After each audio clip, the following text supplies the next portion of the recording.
सच सुने, जो इमरान खान का दुश्मन है वो पाकिस्तान का दुश्मन है। वो बाइडन भी हो गया, वो बाजवा भी हो गया, ये पीडीएम भी हो गई है। वो चाहते पाकिस्तान 5 टुकड़ों में टूटे, हमारे न्यूक्लियर जौहरी हथियार हमसे ले के दिखाए।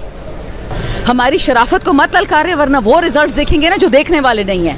ये बता दें कि आर्टिकल 6 और पाबंदी की बातें हो रही हैं, क्या लगता है हुकूमत पाबंदी करने में कामयाब हो जाएगी? हुकूमत ही सिर्फ एक ही चीज़ में कामयाब है, वो माशाल्लाह चोरी है। एक ही घर से 90 अरब निकलता है, दूसरे के घर से 100 अरब निकलता है। पता नहीं ये कौन से फरिश्ते जो उनके घरों में पैसे गाड़ जाते हैं। कभी बिस्प का पैसा खाते हैं, कभी बिजली वाले का खाते हैं। कल मैं देख रही थी कि IPPs की पेमेंट जो हमारे टाइम में 2018 में लोग पैसे दे रहे थे, उतने ही यूनिट की अब 10 गुना कीमत दे रहे हैं, ताकि इनके दोस्त, ये शरीफ, ये जरदारी, इनके पेट भर जाए। और डॉलर में कीमत, नेपरा को किसने इजाज़त दी कि डॉलर में हमसे कीमत वसूल करो? नेपरा को किसने इजाज़त दी कि पैसे पेमेंट करो? मुझसे तो किसी ने नहीं पूछा, अवाम से तो किसी ने नहीं पूछा, MNA से किसी ने नहीं पूछा। ये ड्रामा है सारा अपनी नालायकियों से पर्दाफाश करने के लिए, और वो इंशाल्लाह हम खुद ही फाश करेंगे। ना इमरान खान को सजा होगी, ना हमारे MNA तड़पेंगे। इनको सिर्फ ये लगता है कि डराएंगे, धमकाएंगे और हम इन भगोड़ों की तरह लंदन भाग जाएंगे, दुबई चले जाएंगे। कोई कहीं नहीं जा रहा, यहीं बैठे हुए हैं। इमरान खान साहब की रिहाई तो उन्होंने पीछे इस तरह कर दी है कि झूठे केस, आर्टिकल 6 हो गया, ये ड्रामा पार्टी बैन करने का। ये मेरे भाई मेरे साथ सारे खड़े हैं, ये सारे हमारे MNAs हैं, MPs हैं, KP से। और पंजाब से उन लोगों ने हमारे 2 भाइयों को उठाया, मौज़म जतोई को, अमीर सुल्तान को, क्या नाम है, शरियार अफरीदी के घर पे धावा बोला, जमशीद दस्ती के घर पे, मस्ती खेल पे पुराना केस निकाल दिया, मियाँ गौस पे निकाला, फयाज हजरा के बेटे को उठा के ले गए। इनको मजाक लगता है? आप तो अरेस्ट भी करेंगे तो पहले स्पीकर से परमिशन लेंगे। ये अबडक्शन किधर से आ गई?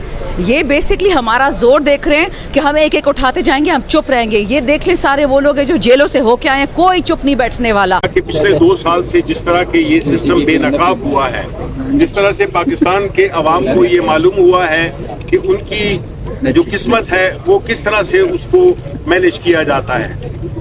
जब से सुप्रीम कोर्ट का फैसला आया है रिजर्व सीट्स के बारे में, तो ये जो हुक्मरान टोला है ये तलमला उठा है, ये बौखला गया है और उनको समझ नहीं आ रही कि क्या करें जिससे कि इस पूरे जो कि एक अवाम की जो एक राय थी, अवाम का जो एक मैंडेट था, वो वापस अवाम के नुमाइंदों की तरफ जा रहा है। जिस तरह से ये बातें हो रही हैं कि पार्टी को बैन करो, ये एक इंतहाई भोंडा कदम है जो कि हुक्मरान टोला ये समझता है कि बौखलाहट में वो जो इनकी ऑप्शंस खत्म हो गई हैं, इनके पास और कोई ऑप्शन नहीं रही। जिस तरीके से आईन और कानून को जूते की नोक पे रखा जा रहा है, जिस तरह से आईन शिकनी हो रही है, जिस तरह से कि इदारा जाती पस्तगी का मुजाहरा हो रहा है, उससे ये मुल्क आगे नहीं जा सकता, ये सिर्फ नीचे ही जा सकता है। अगर आप देखें, कल जो एक रिपोर्ट शाया हुई है, फिच रिपोर्ट, जिसमें कहा गया कि ये हुकूमत 18 महीनों की मेहमान है और उसके बाद टेक्नोक्रेटिक सेटअप आएगा। देखिए, हम इस मुल्क के साथ मजीद खिलवाड़ करने के मुतामिल नहीं हो सकते। ये मुल्क किसी एक तबके का नहीं है, और अवाम इसलिए नहीं है कि वो सिर्फ टैक्स दे, वो अपने पेट काट कर और बिजलियों के बिल अदा करें, वो अपने बच्चों को स्कूल भेजे, वो अस्पताल भेजे। ये सारी फैसिलिटीज, ये सारी मराहत जो थी, जो कि मिडिल क्लास या गरीब तबका अफोर्ड कर सकता था, अब वो भी उनसे छीन लिया गया है।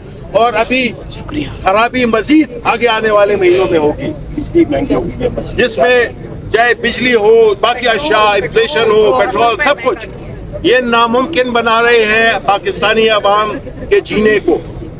और मेरी रिक्वेस्ट होगी, जो भी सहाफत से मुंसलिक है वो इन चीजों को देखे। ये आने जाने वक्त है, इसमें सिर्फ सेठों की बात न सुने, अवाम की नुमाइंदगी करें, अवाम के मसाइल को आगे करें, उजागर करें।